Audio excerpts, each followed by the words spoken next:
Transparency International dresse un bilan d'un an de présidence d'Emmanuel Macron.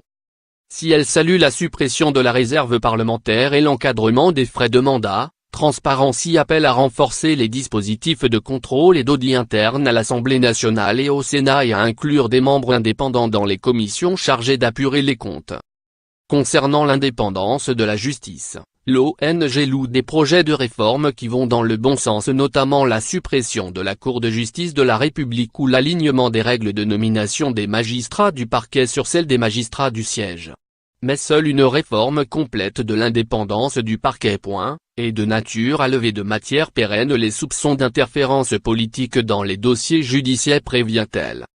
L'ONG voit, en revanche, un retour en arrière sur les questions de lobbying, critiquant la décision du gouvernement d'exclure les associations cultuelles du registre des représentants d'intérêts à travers l'article 38 de son projet de loi sur le droit à l'erreur.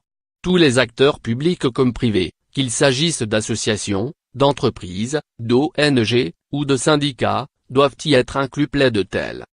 Autre grief de Transparency International, l'incertitude autour des contours de la limitation à 3 mandats identiques dans le temps que le gouvernement souhaite introduire via la réforme des institutions.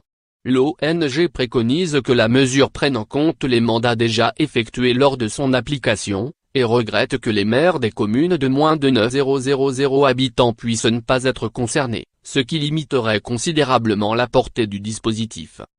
Enfin, concernant l'intégrité des responsables publics, le rapport salue certaines avancées. La loi a effectivement renforcé l'encadrement des activités annexes des parlementaires, note-t-il.